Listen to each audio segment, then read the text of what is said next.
This news section is going to start off with slightly less relevant news than we might otherwise talk about when we've been recording weekly, as we typically do, because there are a few matches that we didn't get to talk about at all together. So the first one that we missed, this is the first one that I watched with my family I was visiting, was Chelsea in the Premier League. That was good. We beat them.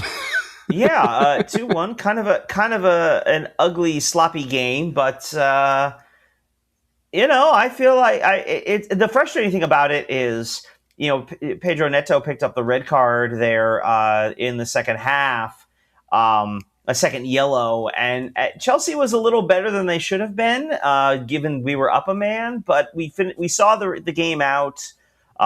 We beat them again. And, it was a little rough and tumble, but we are kind of get to that stage where they stop asking how and they ask how many. Like, how many goals did you score? Okay. You mentioned the Pedro Neto sending off. Did you see that he was given an additional day's suspension after that got reviewed further? Because I guess he was mouthing off to like the ball boys or the fourth official or something. After he got sent off, instead of just a one match suspension, he got an additional match added onto his sentence. I mean, generally, I try not to think about Chelsea at all if we're not playing them. But a second yellow is considered a second yellow is a 1-game suspension. And the 3-game suspension only comes for reds for violent conduct, which was not the case here. It was a second yellow. It was a deserved second yellow. Mm-hmm. Well, we'll kind of preview. Well, no, I don't think we talked about this a little bit. It was one of those frustrating games where the referee seemed to keep calling back fouls, even though we had an advantage. This was one of those. The tackle came in and he called the foul, and I started screaming, going, "Let Martinelli run!" And then he pulls out the yellow. I'm like, "But we still had the advantage." I know. That was a little frustrating, I have to say. Very frustrating. And that wasn't even the only time that game when that happened, too. There was a couple times where either gave cards or free kicks when we kept the ball. Yeah, but we beat Chelsea, and the fact that it's ugly, frankly, good. Yeah. Let them think they had a chance. Yeah. So then we played Brighton, and boy, that was a different kind of match than we've seen Arsenal play, at least in a long time. It was rough. It was pretty rough and tumble. That's a tough place to go. We've had our struggles over the years. Typically, we played Brighton better because Brighton is a little bit more of an open team. But they came to play defense, and we had to respond in kind. I'm reminded there's a club in London, Millwall, in the Championship, and they kind of basically been in the Championship for a while. Rather unpleasant notoriously unpleasant fan base, to the point where their most famous song is "No one likes us and we don't care." And this feels to me like the best way to talk about the aftermath of the Brighton game. No one likes how we played. No one likes that we won as a result of it, and I just don't care. Then we can go back to the George Graham. We sang 1-0 to the Arsenal as a taunt. That's all it was. That's all it took. 1-0 to the Arsenal again. Yeah. Well, this was also the match, right, where the manager had seeded sentiment against us, telling everyone to wait and watch. They're going to delay. They're going to do all these things, right? And so, the fans, as soon as there was any hint at all of any kind of time wasting, they pounced on it and were booing. And I think every time Trossard got the ball, they were booing. It was a miserable... Yeah, miserable crowd to play against them. What did Fabian Hertzler say after the match? Oh, goodness. What no nonsense he said. I remember Arteta's response better. Yeah. I'd rather just talk. Something about how they play by Arsenal plays by different rules or some sort of whining nonsense like that. And yeah, apparently Arteta's perfect response was, of course he did. Yeah. When he was told that Hertzler said those things, of course he did. Apparently they've since made up via text, so they're buddies again, I guess. I don't know. Yeah, I mean, and credit to Hertzler. I mean, that, as you point out, that's exactly what he was doing pregame, was winding up the crowd, winding up his own people. The crowd responded appropriately, and that I don't have a problem with. That's all fair game there. The funny thing about the post-game comment suggests that he wasn't actually trying to wind up anyone. It's what he actually thinks. And so for him to have to then follow up that way was at least amusing. To essentially have to eat his words like that. It's unfortunate. But at the same time, like, it's a highly competitive league. This is just how it goes sometimes. And, whatever. We scored, let's be honest, kind of a stupid goal. Saka rolls at the net and the keeper lucky. Yeah. Keeper just whiffs on it. Yeah. There's a deflection off the defender, but be honest, like, the keeper should have had that either. It just goes right through his legs. It's hysterical. Yeah. But yeah, we came away with this one. We got the win, another couple points, and by the way, City drew that day as well. Right around the same time. The first time our gap widened. We'll come back to this theme, by the way. Yeah, exactly. Yes, so next match that we didn't get to cover yet was Mansfield Town in the FA Cup. This was this is a fun one. This is they weren't fooling around. No, Mansfield, to their credit, I think played us much more aggressively than Chelsea or Brighton or a lot of other Premier League teams we've seen this season. They came out and they were prepared to play and then, die with their boots on, as the saying goes. Like they were gonna go. If they were going to go down, they were going to go down playing their game, and I thought they played well. It's a tough game to draw too much from. Massive rotation. Oh yeah, tons of kids. The pitch was a mess, and I don't, that's not meant to be an excuse, but I mean, it does play into the game, and obviously a team that's capable of playing as skillfully as we are is going to suffer from that. And I don't think this was like some grand plan of theirs to like chew up their field. It's early March, like, the weather's been bad. Yeah. It's been the winter time. Like, the field's going to be terrible. Yeah, they're not a Premier League side. Yeah. Right. And so I thought overall that I enjoyed the game, partly because of what we saw from Arsenal. I mean, in a lot of ways, you almost can't take any lessons from the game per se, because our lineup was so choppy and disjointed. But I mean, I'd say a virtuoso performance from one Max Dowman, speaking of things we'll talk about later. And then as well, just two absolute bangers from Madueke and Eze. I mean, they hit the ball hard. And both of those were authoritative finishes. And we're headed into the next round, which is, we're still alive in all four competitions. Yeah, that's good. We also saw the debut of a new player for Arsenal. Jayden Dixon joined the U18s and then made his senior team debut. I guess he only joined the youth academy in February 2026.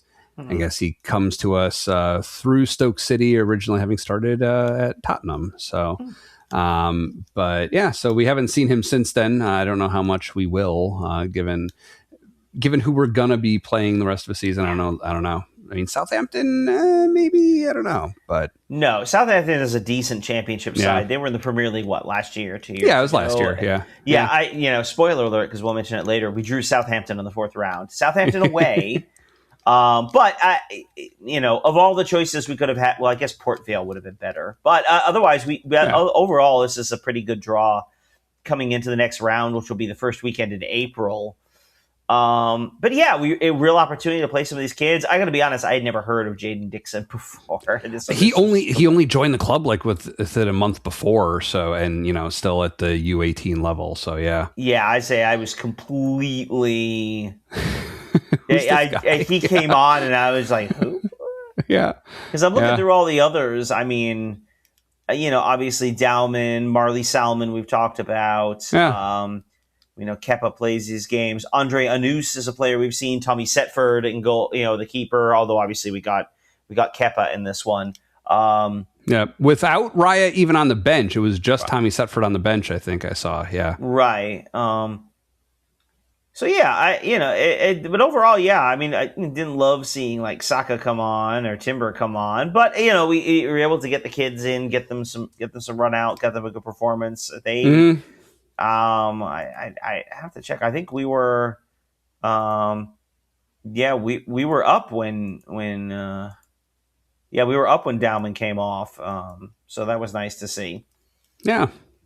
But yeah, overall, a nice game. I even for one that started 6:15 local time for me. It was a little early, but we did not bother to open the pub that day. No, nobody was coming to the pub for Mansfield Town, so that was comfortable on the couch kind of a day. Yeah. Elsewhere in the football world, in the world of football specifically with FIFA, there have been some rule changes that got accepted as football law a couple weeks ago now, where I guess they go into effect. I think it was July 1st, and any organizations may choose to adopt them earlier than that, but I think it's going to be required from that point going forward. The exception being World Cup, which does start in June, I think is when the first kickoffs are. It will be in effect for World Cup also. So, but I know the one big one that I noticed was the way that I didn't realize actually until reading about this new rule, but this was a Premier League thing, not a general football thing. But when there's an injury requiring treatment on the pitch, they require them to stand off to the side for, I think it's 30 seconds in the Premier League before they can come back on. This came up in yesterday's match against Everton with Jury and Timber, and I know the commentators were talking about how, it's kind of punishing. Like, he was clearly injured by a knocks, like someone hit him, and to punish his team by keeping him off the pitch, it's kind of a perverse incentive to do more damage to somebody when you foul them. But yeah, so that's been the case in the Premier League. This rule is going to be now 1 minute, 60 seconds universally. So that's going to be going into effect. And I do think there's an element of this that is, it allows, I think, arguably for a quicker restart, because if as soon as the player gets off the field, he can start receiving the treatment. That's the 60 seconds is basically when the game picks back up. So once you get him off and start the treatment, well, then the ball should be back in play. We should be going. Okay. I think the idea is that, but I think like we've seen in some cases where guys kind of like mill around for a little bit, but once you get off the field, at that point you should be able to like restart, right? And so I do think there's an element of it kind of encourages a quicker restart to the game as well, because if you're the team now that has that man advantage, you want to get your 60 seconds in. But also theoretically, if you're coming off the field for a treatment, you shouldn't be ready to just stand. Like, if they have to come on and look at you, you shouldn't be ready to just stand up and run back on the field. Like, I kind of get that. Yeah, a minute seems like a lot, but I don't know. I guess it's one of those. It's going to be one of those things, I think, that it'll happen, and no one will really think much about it until some weird high-profile moment. It's going to cost some team a goal, or something's going to happen in some way, and then we're going to freak out about it. But overall, I don't. I bet this. More likely, I think it's one of those things that we sort of notice the first couple times it happens, and then after that, it's just kind of there, Yeah. So I guess in the same vein, these are almost entirely about keeping the game flowing, reducing time wasting. And one of the articles I'd read, they were taking a look at how much time the ball is actually in play during matches. And the average universally was something like 60 minutes. Or something out of the 90 minutes. So even though like we complain about 10 minutes of stoppage time, like that actually could be low on average. But I guess another rule that they're introducing is when you make subs, you have 10 seconds to sub out, or else the window closes and they have to come on after the other player has been off until play stops again. So you're short-sighted again for a little while after. That I don't have a huge problem with, because we saw a little bit in the Everton game yesterday. Guys, they get subbed off and it's a slow walk. And you run over, high five a guy, find your fans, and and at some point it's like, all right, let's go. Well, what are we doing here? Come on, let's go. So that one Yeah. doesn't. I mean, they've already changed that before. Where it used to be, you had to come off where the players came on, and basically like the handshake or the high five was sort of the signal of on.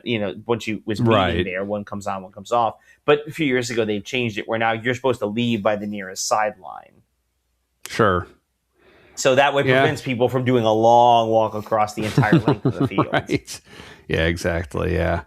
Yeah. So, and then the other big rule change I'm seeing is related to VAR and kind of expanding the list of things that VAR can have a say in. So, I guess the two things they're listing are mistaken identity. So, I guess if they think that one person committed a foul but it was actually a different player, they can, I guess, reassess blame and give the foul where it's, or more likely card, I guess, where it's. Yeah, because fouls they don't. Yeah, no, that, and I've seen in Arsenal games like the card was given out to the wrong player. Right.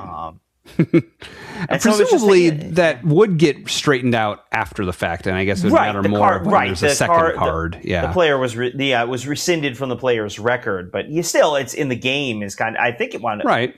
Was that a second yellow? Actually, it was a. Arsenal was pretty mad about it because it was one of our players. Was it Oxlade Chamberlain and Kieran Gibbs? I think. Anyway, yeah. Your memory continues to amaze me, but and I guess even taking back the trivializing of it that I started a minute ago, I guess also even if it is your first yellow, you do play differently when you're on a yellow. So giving them the leeway to straighten that out right away, that will be good. And then I guess also the ability to address second yellows. That we talked before about how they can give a red if a red is deserved and it wasn't called, just a straight red. But when it's a yellow card, there's nothing they can do about it. So now they're saying if it's a second yellow because it equates to a red, but they can reverse that if that was not a yellow level offense. So that'll be interesting to see. My guess is you'll probably see those more overturned for like it looks like a foul, but on VAR actually it's not a foul. No contact kind of a thing. That's my guess is where you'll see that, because otherwise, like you don't want to be in a case where you're completely re-refereeing each decision. And so as long as it looks as a foul, they could probably say, yeah, okay. Because how many times have we seen, right, a foul that by itself is pretty innocuous, and then the referee walks over, like, I'm pulling the card because this is the third time we've done this. Like So in that sense, you're not going to re-referee that decision. It's a foul. Referees saying it's accumulation. That's where the card is coming from. Another big story. This is more recent. This happened in the last week. I believe this happened in Spurs.